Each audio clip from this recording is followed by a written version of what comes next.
¿Qué son las glándulas endocrinas? También llamadas glándulas sin conducto.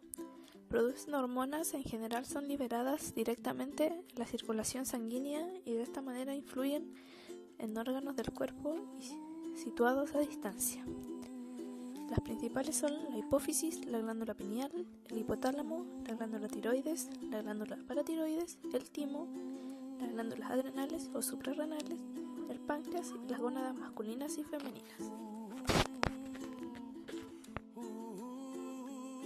El hipotálamo es una estructura ubicada en la parte inferior del cerebro, llamada diencéfalo. Sus dimensiones no se extienden por más de 2 centímetros y pesa unos 4 gramos. Está situado entre el quiasma óptico por delante y los cuernos mamilares por detrás. Por arriba limita con el tálamo y por debajo con la glándula hipófisis. Con esta última estructura establece íntimas relaciones nerviosas y endocrinas. La hipófisis o glándula pituitaria es una glándula compleja que se aloja en un espacio óseo llamado la silla turca, el hueso fenoides, situada en la base del cráneo en la fosa cerebral media, que conecta con el hipotálamo a través del tallo pituitario o tallo hipofisiario. Tiene forma ovalada con un diámetro antero-posterior de 8 milímetros, transversal de 12 milímetros y de 6 milímetros en sentido vertical.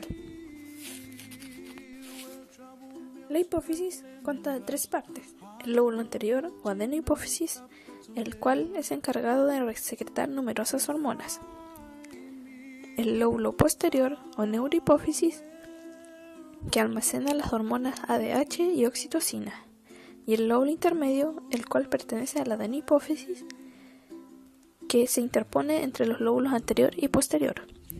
En el perro, gato y caballo, este rodea a la neurohipófisis.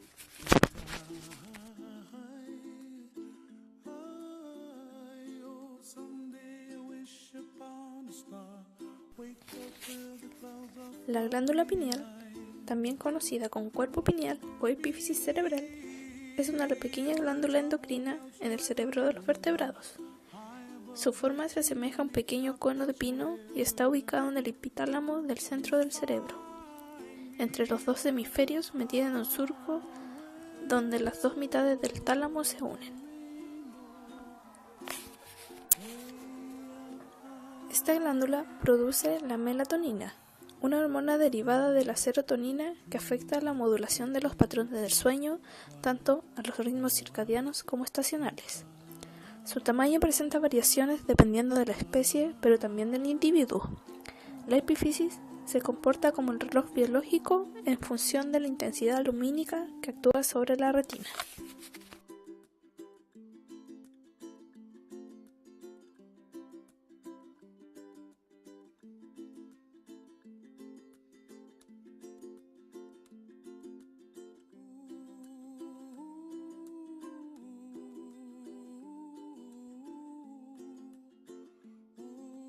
Esta glándula está ubicada en posición un poco más profunda en la región del cuello. La glándula tiroides, con excepción del cerdo, consta con un lóbulo derecho y uno izquierdo, que en su polo caudal están unidos por tejido de unión o istmo, que abraza ventralmente la tráquea.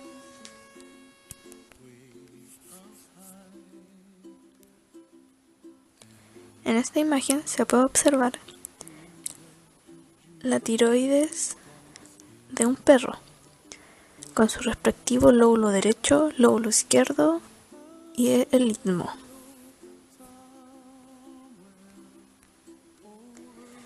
En el caballo, los lóbulos tiroideos tienen el tamaño de una ciruela y se localizan en posición dorsolateral en relación con la tráquea a la altura de los cartílagos traqueales segundo y tercero.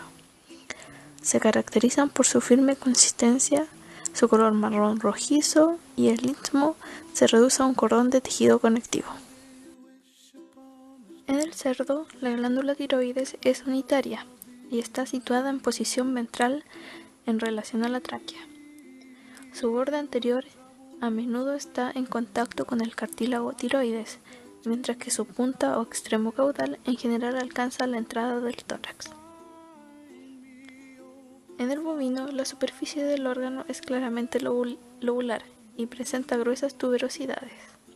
Los lóbulos son irregulares, tienen una forma triangular, están unidos por un istmo de aproximadamente 1 centímetro. Las glándulas paratiroideas también se denominan corpúsculos epiteliales. Las glándulas paratiroideas internas se originan del tejido tiroideo, mientras que las que se originan de la tercera bolsa faríngea se llaman glándulas paratiroideas externas. Las glándulas paratiroideas producen la paratormona. Esta regula el metabolismo fosfocálcico junto con su antagonista, la calcitonina.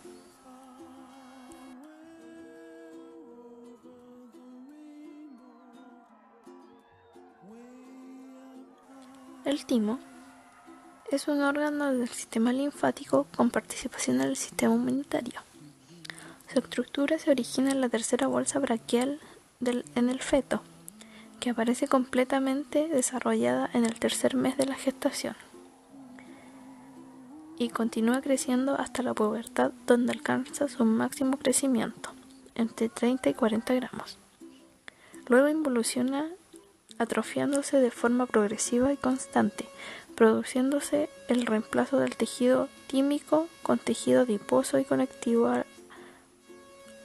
y alcanzando en la edad adulta unos 10 a 15 gramos, siendo sustituida buena parte de él por tejido adiposo. Macroscópicamente en el timo se diferencian una porción torácica impar, el lóbulo torácico, una porción cervical par o lóbulo cervical derecho e izquierdo. Esta última es más desarrollada en cerdos y rumiantes. Por el contrario, en perros y caballos, la porción cervical involuciona tan pronto que el timo queda reducido solo a la porción torácica y un lóbulo intermedio.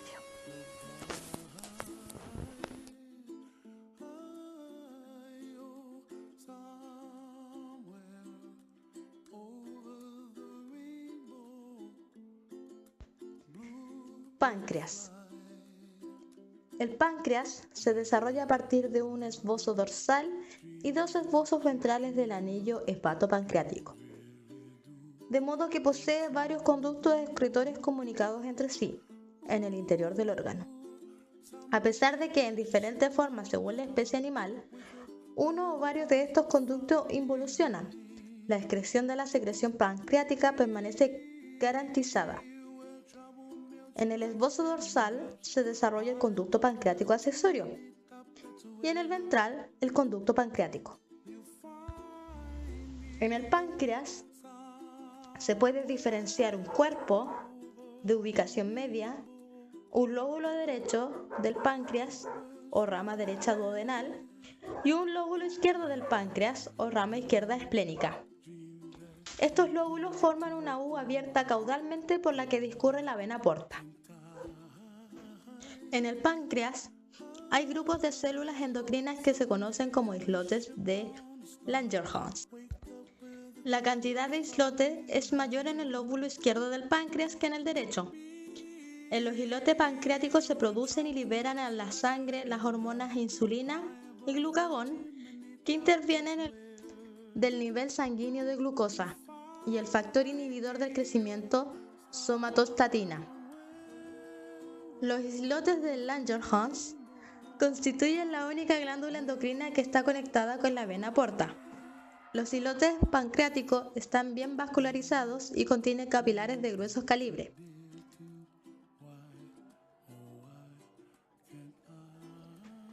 Glándulas adrenales o suprarrenales. Las glándulas adrenales se desarrollan bilateralmente y cada una de ellas se localiza cráneo-medialmente a los riñones, sin ninguna relación funcional con los riñones. Cada glándula suprarrenal contiene 2 órganos endocrinos diferentes en lo que se refiere a su localización y sus funciones. De estas se diferencian la corteza, que es externa con bandas radiales y habitualmente clara, y la médula, que habitualmente es oscura. En la glándula adrenal o suprarrenal podemos diferenciar una corteza, cápsula, vena central, médula, hilio con ramas adrenales craneales. La zona cortical es de origen mesodérmico. La zona medular proviene embriológicamente del ectodermo del tejido simpático. La glándula adrenal es irregular y como función, la corteza adrenal produce hormonas como los corticoides, entre ellas los mineralocorticoides como la aldosterona que regulan el metabolismo mineral e hídrico, y los glucocorticoides que regulan el metabolismo de los hidratos de carbono.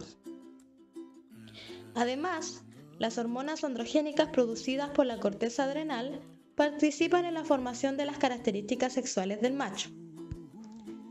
La actividad de la corteza adrenal es regulada por el lóbulo anterior de la hipófisis mediante la hormona adrenocorticotrofina. La médula adrenal produce las hormonas adrenalina y noradrenalina. La adrenalina estimula el sistema simpático y en situaciones de estrés su producción aumenta. La noradrenalina tiene como función principal la regulación de la presión arterial. En las especies animales que se alimentan de plantas, se segrega más adrenalina, mientras que en los carnívoros es mayor la secreción de noradrenalina.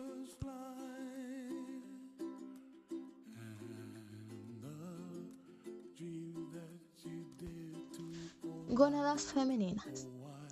Los órganos genitales femeninos, en forma análoga a los masculinos, se dividen en segmentos que producen, transportan y almacenan los gametos femeninos. La formación de las células germinales femeninas tiene lugar en los ovarios, las glándulas germinativas femeninas. El ovario también tiene funciones de glándula endocrina. Más allá de los ovarios se encuentran los órganos que transportan y almacenan los gametos, el oviducto o trompa uterina, y la matriz o útero. Estas estructuras terminan en el órgano de la cópula, que también cumple funciones de conducto para el nacimiento. En su última porción, la vagina también desemboca en la uretra.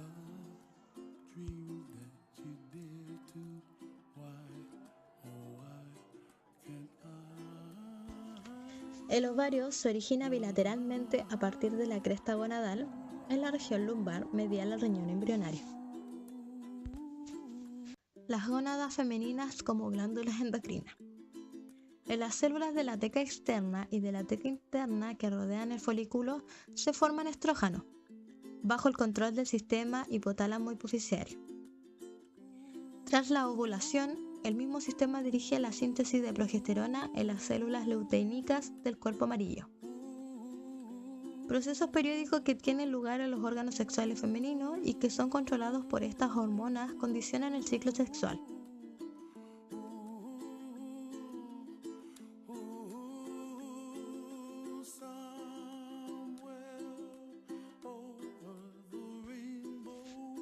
Gónadas masculinas.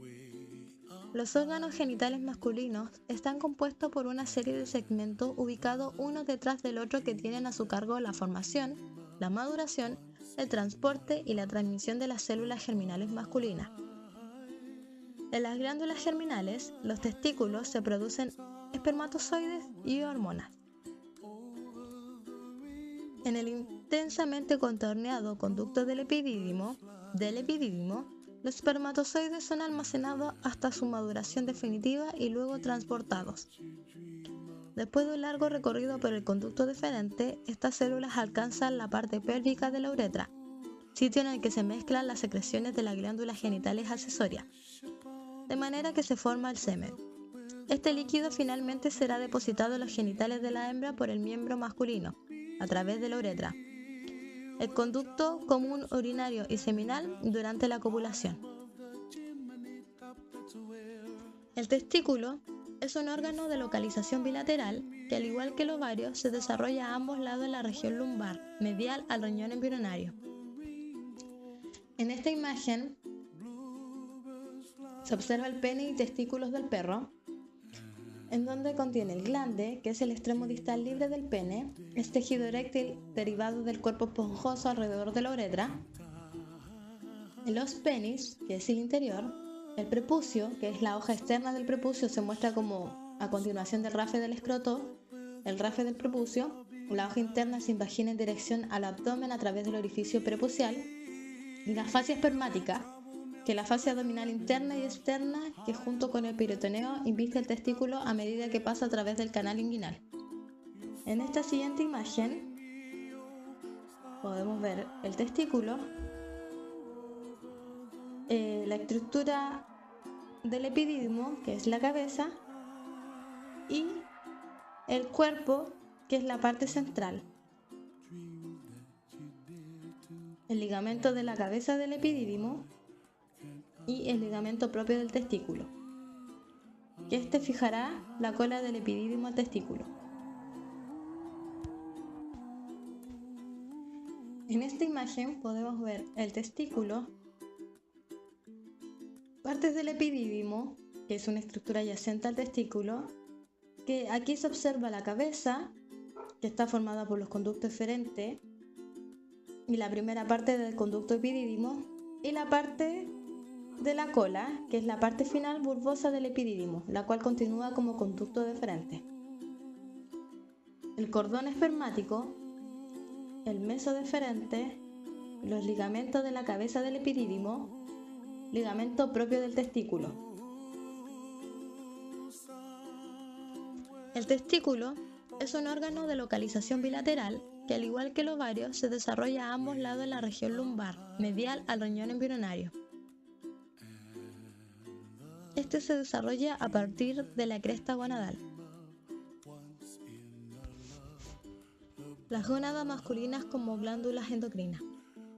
Las hormonas sexuales masculinas, los andrógenos, se forman en las células intermedias de Leydig, que se localizan agrupadas en el tejido conectivo laxo alrededor de los vasos sanguíneos entre los túbulos seminíferos contorneados. Los andrógenos influyen en la maduración del esperma, el desarrollo de los órganos sexuales y la aparición de los caracteres sexuales secundarios. Las hormonas sexuales también son producidas en menor cantidad en la corteza adrenal.